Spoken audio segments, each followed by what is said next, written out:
Good morning or afternoon, everyone, from wherever you are watching this. Today, I'm excited to share my project that directly addresses a crucial challenge in legal sector accessibility. The project is called Retrieval Augmented Generation for Legal Aid Chatbot. My name is Devanjan Shah, and I am a master's student at Northeastern University. So, our legal aid chatbot is not just a technological innovation, it's a necessary step towards bridging the gap in legal services. The chatbot is designed to handle a high volume of queries effectively and thus significantly reducing the burden on legal advisors. Its ability to provide quick, reliable responses streamlines the process of dispute resolution, making it less daunting for everyone involved. Imagine a system where preliminary legal advice is instantly accessible to anyone, anywhere. This is what we are aiming to achieve with this chatbot. Ontario's Landlord and Tenant Board deals with numerous disputes every day, many of which require basic legal knowledge that people often don't have immediate access to. By employing advanced natural language processing and machine learning techniques, our chatbot understands and processes this user inquiries in natural language. This means users don't need any legal knowledge to get the help they need. They just chat as they would with a human. Our goal is to democratize legal information, making it as easy and accessible as ordering a coffee or booking a taxi. It's about empowering people with the knowledge they need to navigate their legal issues with confidence. Let's look at the existing landscape of legal systems dealing with landlord tenant disputes in Ontario. The system is currently overwhelmed. This overload is more than just a number issue, it directly affects real people. Tenants and landlord find themselves caught in prolonged disputes, facing significant stress and uncertainty. The lack of prompt legal advice can escalate simple misunderstanding into serious conflicts. Such conditions not only strain the legal system further, but also impair the living conditions and mental health of the involved parties. The barrier to accessing legal advice are particularly steep for most vulnerable. For many residents, the high cost, legal jargon, and limited availability of resources mean that legal advice might as well be locked behind a door they can't open. Consider a single parent trying to understand their rights regarding eviction or a small property owner confused about their responsibilities under new regulations. Without help, they are often left navigating a complex system alone. This is where our project steps in. It's crucial that we provide a solution that not only informs but also empowers, ensuring that legal guidance is no longer a privilege for the few but a readily available resource for all. To tackle the challenges we have outlined, our solution leverages cutting edge AI technology. We have developed an AI driven chatbot tailored specifically for legal domain. This chatbot isn't just any AI tool, it's designed to understand natural language. That means users can ask their questions as if they were talking to a human lawyer, and the chatbot will interpret these inquiries accurately. The result? Immediate, precise, and legally informed advice that can guide users through their legal dilemma, simplifying complex legal jargon into accessible information. The backbone of our chatbot is a sophisticated blend of natural language processing, machine learning, and retrieval augmented generation technologies. RAG, or Retrieval Augmented Generation, is particularly crucial. It allows our chatbot to pull in relevant information and precedents to provide responses that aren't just accurate but also highly relevant to the user specific content. By integrating these technologies, our chatbot not only enhances public legal education but also improves the operational efficiency of the legal system.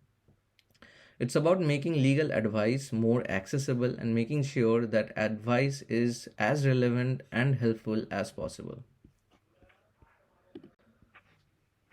Let's dive into how our chatbot functions at a technical level. First, we utilize FIAS, which stands for Facebook AI Similarity Search. It's a library specifically designed for efficient similarity search of dense vectors at large scale. By using FIAS for vector storage and retrieval, our system can quickly access the most relevant legal documents and information. This speed is crucial for real-time interaction with users. Complementing FIAS, our system employs a retrieval augmented generation model that integrates large language models.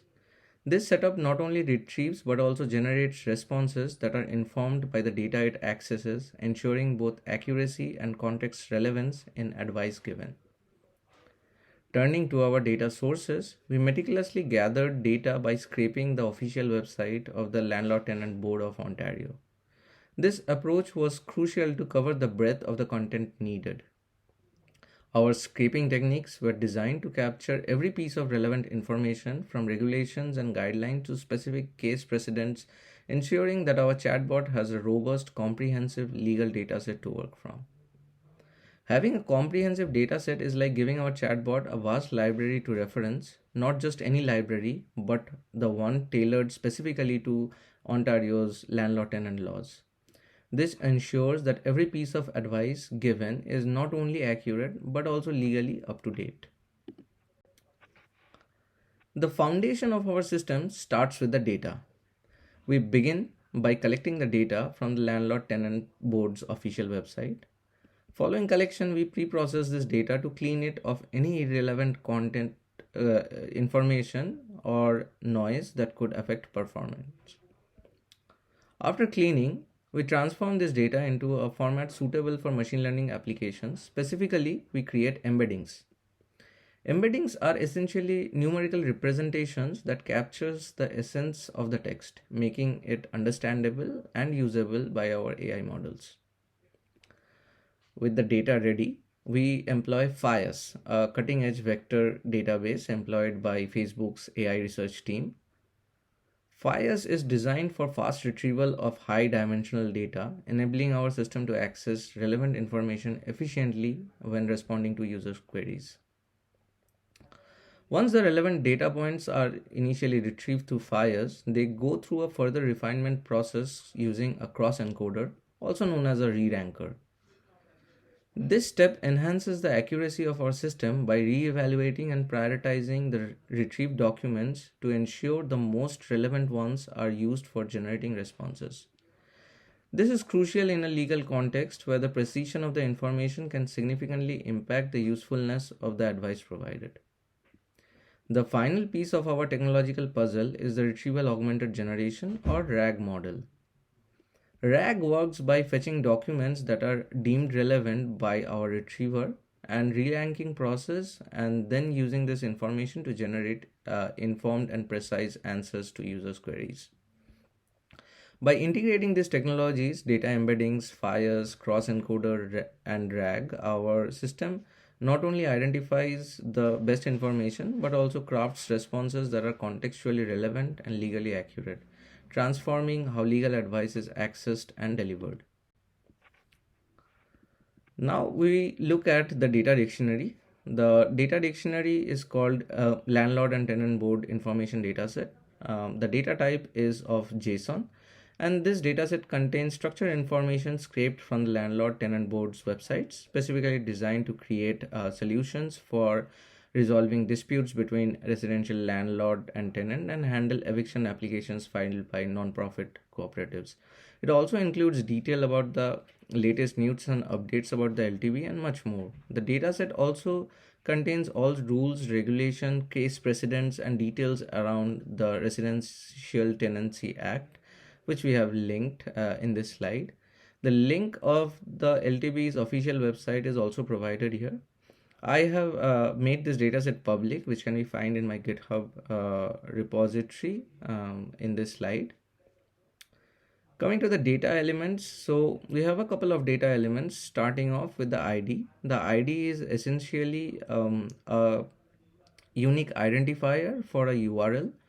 So here we can see an example of an ID, which is essentially a numerical representation of an URL.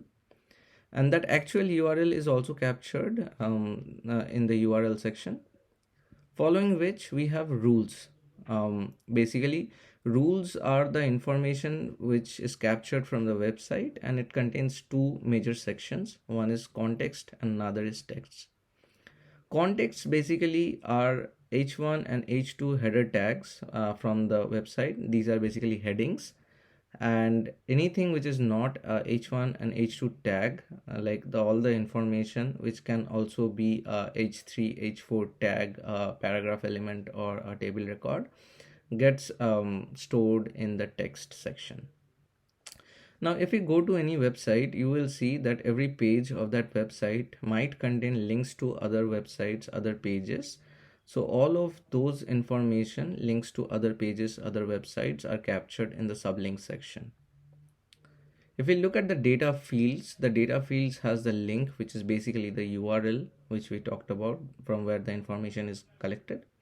The rules, like I said, contains is an array of two major sections, which is the context and text. So every element of the array contains a context and a text. The type basically identifies what kind of document the information is collected from. It can either be a link or a document or a PDF form or anything like such. The URL is basically the URL from where the information has been collected, and sublink, like I mentioned, are references to links which are present in the website. Next, we have the entire architecture of our RAG. So our RAG starts with the corpus. Corpus is basically the text which we have collected from the website. So that can be a lot of documents, a lot of pages. So all of that combined makes the corpus. Now, sections of this corpus can be very large, like there might be pages or documents which are very large, and that is not suitable for our AI model or our RAG model. In order to make it suitable for an AI application, we chunk the text, as in we break down the text into smaller sections, which is called text chunking. Then we have a embedding model, which also has a tokenizer, which basically converts these text chunks into embedding vectors. Embedding vectors are numerical representation of this text with which our AI models can work with. These embedding vectors are then indexed in a vector DB. So in our case, we are using Fias as the vector DB. So all these embedding vectors gets indexed in our vector DB, Fias vector DB. Then we can run a search on this vector DB using Fias similarity search. And this Fias similarity search takes in a parameter called top k. Top k is basically an integer which specifies how many document results you want to fetch from the search. So if your top k is set to 10, that means that it is going to fetch 10 records from your vector DB. Now, once these results are fetched from the similarity search, they go into a cross encoder, also called a re-ranker. So this re-ranker basically prioritizes which are the most important sections of data as relevant to the query, and then it re-ranks those responses, and it generates top n ranked results. So ideally, the value of n is always less than k. So you can also narrow down on the results which were obtained from the vector DB search. Finally, we have the user over here. So the user is sending in a query, which is basically a question which the user wants to ask, and we have a prompt. The prompt basically says that using the context which we got, try to answer the user's query. So the context which we got from the re-ranker gets fit into the prompt right over here, and the user's query also gets fit into the prompt right over here. So the prompt basically contains your retrieved context from the vector DB as well as the user's query. And we also have a LLM, a large language model. So this prompt and the large language model together gets piped in into a something called a RAG chain. So this is basically your RAG application, and you can invoke this RAG chain using some particular query to generate a response over here. Now this can also be done in two ways. You can have a online invocation or a batch invocation. In online invocation, you are basically invoking it using one single query at a time, or one record at a time. And in batch, you can have multiple queries which you can invoke from the RAG chain simultaneously. Now this RAG chain essentially provides essentially gives you an output which basically consists of four major elements.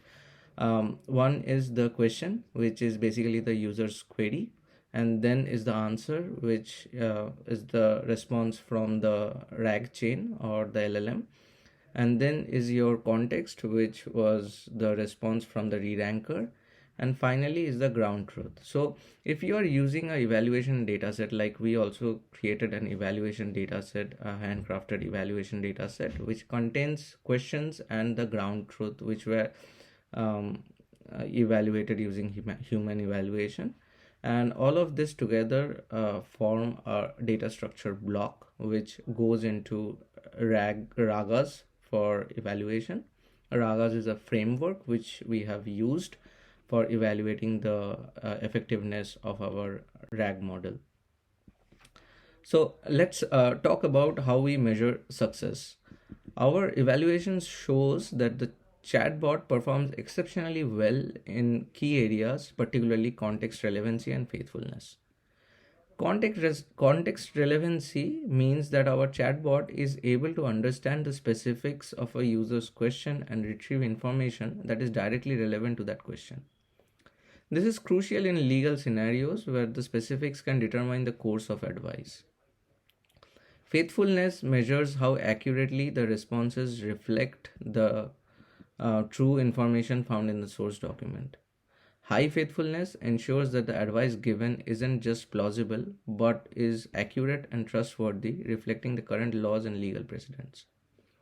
To systematically evaluate our chatbot, we use the RAGAS framework. RAGAS stand for Retrieval Augmented Generation for Advanced Sequencing, a specialized framework designed to test systems like ours that combine retrieval and generation process. We focus on several metrics under this framework. Context relevancy checks if the retrieved content are pertinent to the query. Precision measures the accuracy of the information retrieved. Recall assesses whether all relevant information is retrieved.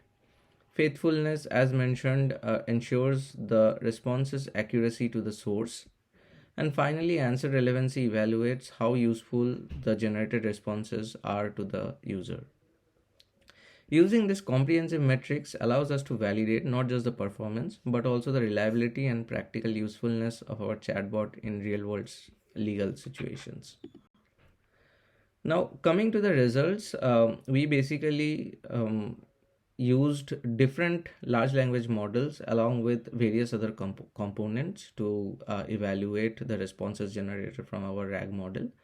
Here in this slide, you are looking at the four most popular large language model in current date, namely GPT 3.5, which is the model behind ChatGPT. So this result is basically the evaluation result from GPT 3.5. Here you can see the evaluation questions which we had prepared for evaluating our model. And here are the various metrics from RAGAS framework based on which we have evaluated the model. We also run it through various other large language models like GPT-4, which is the latest GPT model from OpenAI.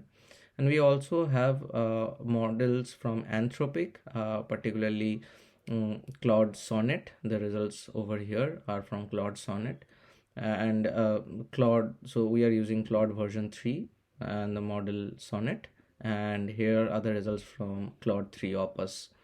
So apart from this, we also ran it through Gemini and other models. So here, if we summarize the results from all those models, we can see the performance of our model.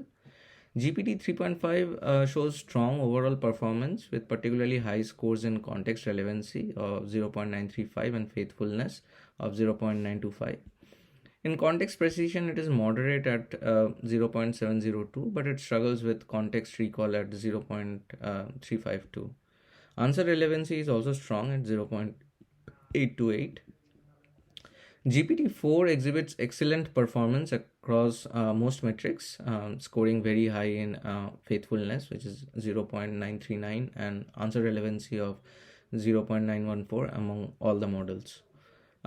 It also shows significant improvement in context precision of 0.822 compared to GPT 3.5, though context recall remains low at 0.33. Gemini Pro performs comparatively to GPT 3.5 Turbo with identical scores in context relevancy of 0.911 and answer relevancy at 0.828. Context precision of 0.715 and recall of 0.331 are moderate, similar to other models. Claude 3 Sonnet scores very high in context relevancy 0.971 and is very effective in faithfulness of 0.925. While it has a reasonable context precision of 0.765, it has the lowest context recall of 0.288 among all the models. Answer relevancy is highest among all models at 0.916. Finally, Claude 3 Opus is outstanding in context relevancy with a near perfect score of 0.999 and a very high faithfulness of 0.94. Context precision is relatively strong at 0.753, but like Claude 3 Sonnet, it has low recall of 0.277.